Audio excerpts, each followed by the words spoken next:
Bismillahirrahmanirrahim. Assalamualaikum warahmatullahi ta'ala barakatuh. Alhamdulillah Rabbil Alamin. Wassalatu wassalamu ala asyrafil anbiya wal mursalin wa ala alihi wa sahbihi ajma'in. Alhamdulillah, in the previous video I have explained to you how the hierarchy of thoughts affects your habit and affects your behavior, and how this is connected to the realm of our roh, qalb, akal and jasad, and how this interplay of our neurological system within our neocortex, limbic system and brain stem, and how it affects our aspect of understanding al-aqal al-juzi. So al-aqal al-juzi is the conscious and subconscious mind that affects us insofar as we are existing in this world, where we are connecting in terms of our intelligence, our application of the multiple intelligence in terms of our musical intelligences, interpersonal intelligences, interpersonal intelligences, all the 9 intelligences that we have mentioned within the field of Islam, the 8 intelligences that is mentioned by Professor Howard Gardner.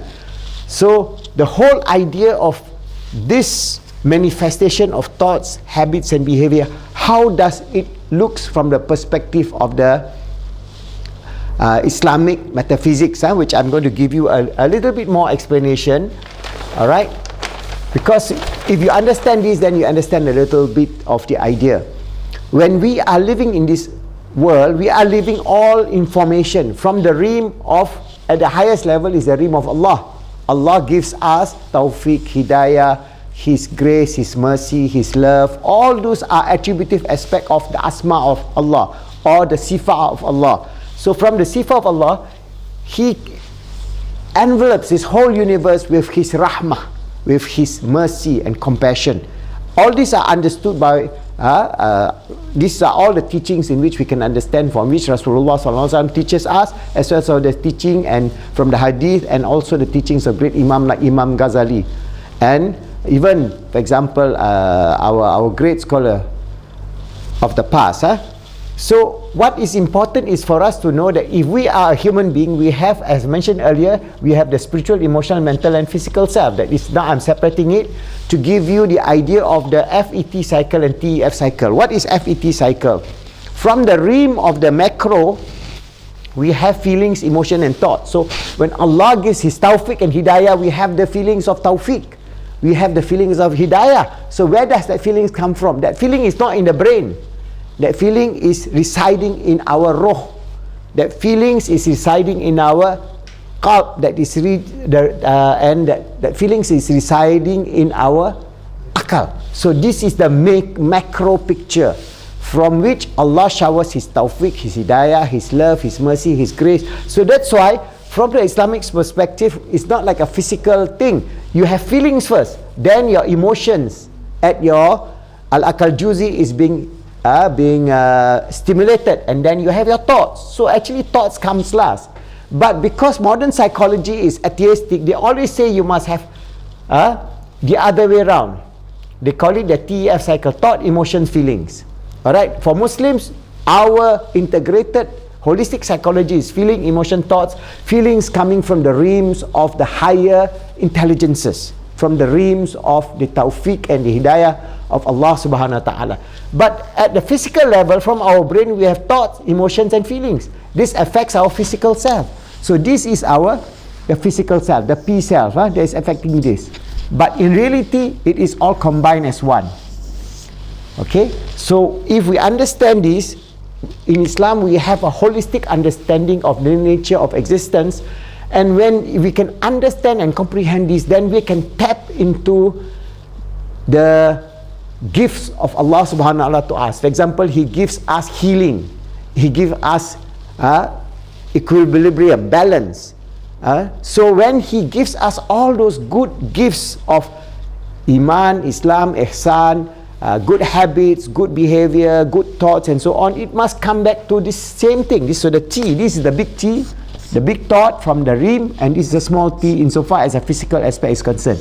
This T, as we are talking about, thoughts will affect emotion and affect behavior at the physical level. Alright, it also will affect the emotion and feelings at the spiritual level, because there is an interplay back again. Alright, which I've explained to you in the previous chart. So once you understand this at the higher level, when you are developing your higher level of Iman, Islam, and so on, you can then be able to reach out to Allah, because Allah is close to us. Allah tells us in the Quran, He is closer to us than our jugular vein. And Allah tells us, you ask from Allah, and Allah will answer your prayer. So how does Allah answer the prayer? He answers the prayer because He gives His gift to us, to our roh, our qalb, and our akal. Al-Juzi. Akal al-Kulli is from Him, the higher Him. Alright? So when we understand this, we know that if we are sick, we ask Allah for healing. When we are in trouble, we are depressed, we ask for Allah to remove our depression.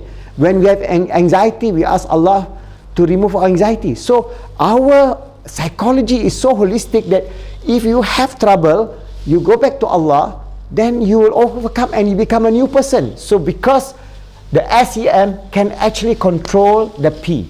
This P is nothing. This is just a small thing. This is your power base. Your spiritual, emotional, and mental self can change your physical self to become very, very positive and can heal you. So in Islam, if you are depressed, you turn back to Allah subhanahu wa ta'ala, to your prayer, alright, to your zikrullah, to your tafakkur, through your remembrance of Allah. In many ways, you are connecting closeness to Allah subhanahu wa ta'ala, and He will shower through His grace the feelings of goodness, the feelings of mercy, the emotion of goodness, the emotion of mercy, and the thoughts of goodness and the thoughts of mercy. So all your depression, anxiety, even if you have cancer, can be healed. Because when Allah wills, He can do anything and everything. But naturally, this is a process. But you must have the full Iman. That's why Iman cannot be 99%. It must be 100%. If you sincerely understand this, you sincerely believe in the absolute oneness of Allah, and you believe in Iman with the fullness of taqwa, you will be able to overcome your challenges in life. And inshallah, Allah subhanahu wa ta'ala will give you small miracles that points to His greatness.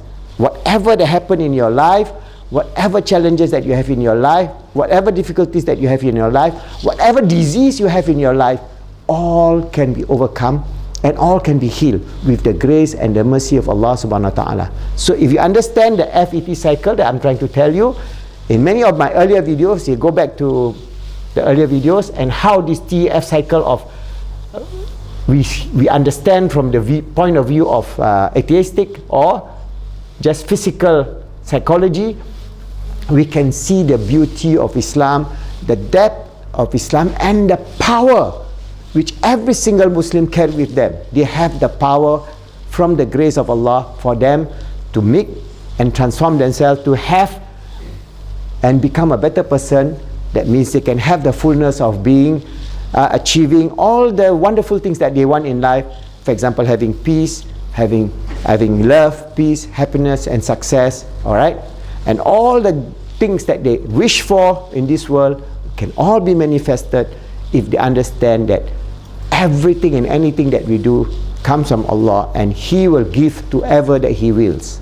Inshallah, if you understand this, then you understand that there are good ways in which we Muslims can overcome our psychological problems, our physical diseases, our need for wealth, good life, and everything. That if this is what we understand, inshallah, it will open the door of tawfiq and hidayah, and open the door of rizq, and open the door of healing for every one of the Muslims who understand the nature of this aspect of positive Islamic psychology, inshallah.